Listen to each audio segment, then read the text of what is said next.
Hello Internet, got another tutorial for you with a guide that I think is actually pretty niche.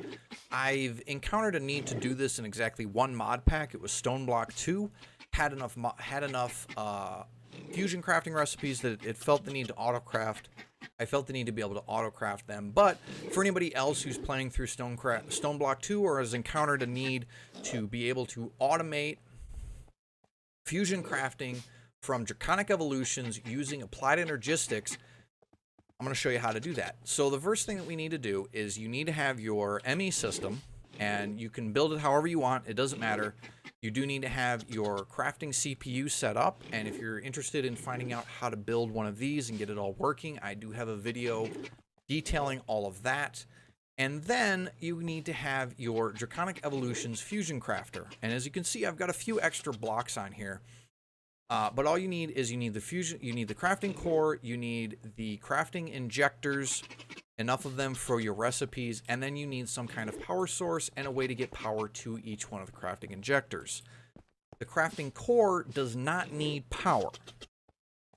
If all you're looking to do is manually do recipes, then that is all you need. If you want to automate it, however, you will also need a few other things. The first one of which obviously is your ME interface. And down here, I actually have the ME cable running to that interface. I've covered them up with some nice cable facades so that it looks nice. And you can walk over top of it without dropping down into it. Don't mind my foxes here. They're just hanging out having some fun. You also will need to have some form of redstone clock.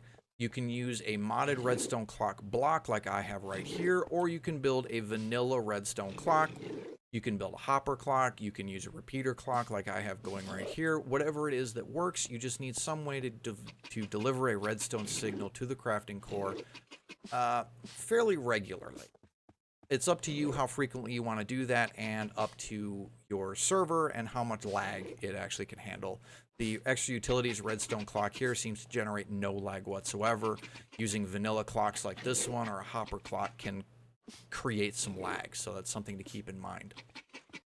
Beyond that, you're also going to need some way to get items to your crafting injectors. You also need to set your crafting injector's item mode to single item. As you can see down here in the lower right-hand corner there above the subtitles, I have single item mode active on all of these. You want to make sure that all of your injectors are set to single item mode. It's also worth pointing out that anytime you place a crafting injector, single item mode will be off.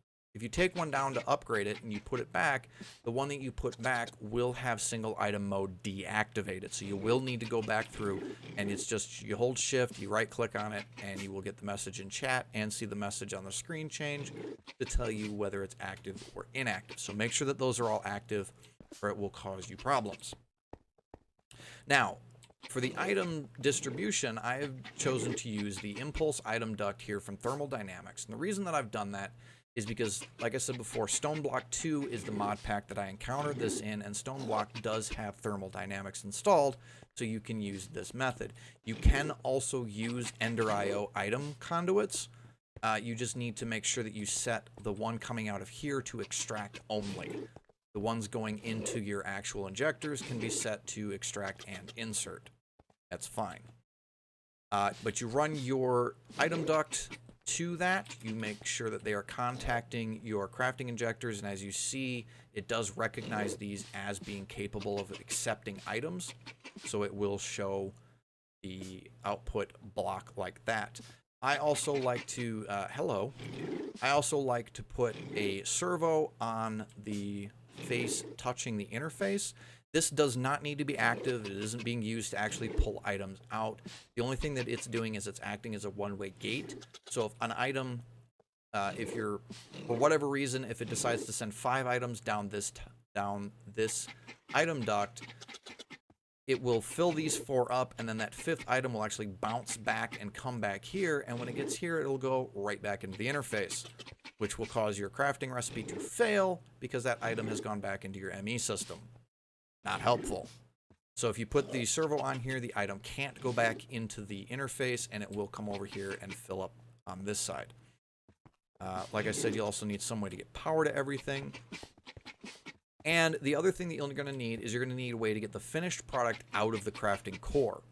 And the way that you do that is, again, any method of moving items around.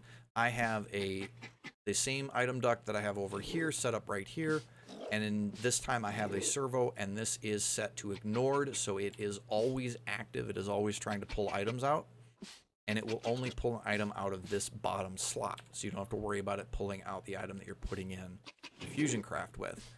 Pulls it out, brings it down here, pushes it into the interface, which will then send it back into your ME system, which will satisfy the crafting requirement, the crafting recipe. That's basically all it is. From there, the other thing you're going to need is you're going to need to build the pattern for it. And as you can see, I already have the pattern in here, but there is something special to note with that pattern, and I can show it to you right over here. So in order to build this pattern, you're going to need to have your items ready to go. And it's simply another star, 4 draconium ingots, and 4 draconic cores, and you can get this out of JEI. So if we look up the Wyvern core, which is the recipe that we're going to be using as an example. Draconic Evolution, there is actually a crafting recipe for it because I haven't disabled it in this mod pack, but the fusion crafting recipe is the one that we're demonstrating here. You can see that it is 4 draconic cores and 4 draconium ingots. These items on the side don't matter. What is important is the nether star here in the middle. That's this guy right here. This item, whatever item is going into this slot right here, does have to be the first item in the pattern. You also need to make sure that this is switched to a processing pattern, and the best way that you can tell that it is in processing is that you have these 3 output slots as opposed to the single output slot.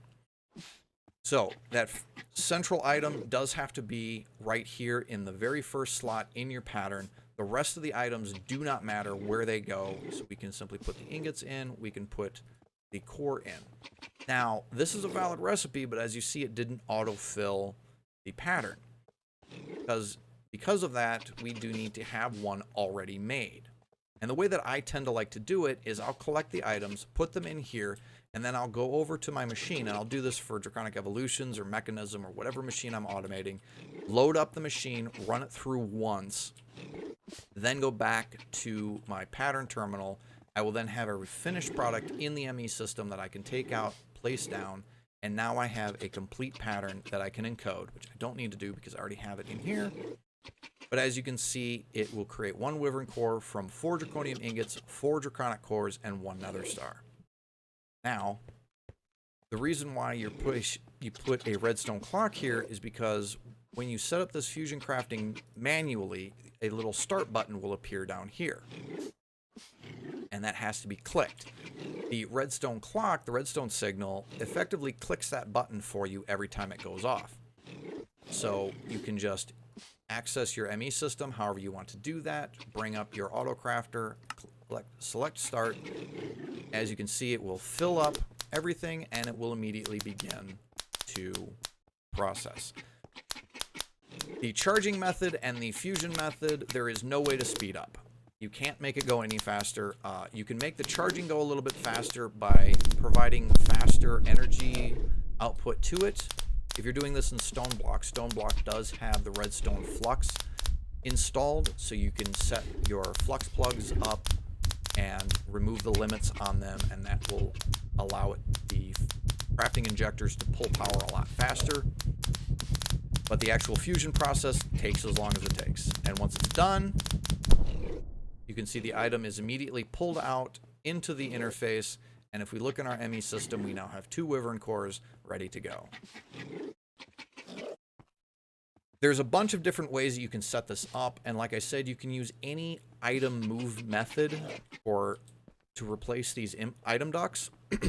I'm pretty sure you could even use immersive engineering conveyor belts to do this. If you could figure out how to do it, by all means do so.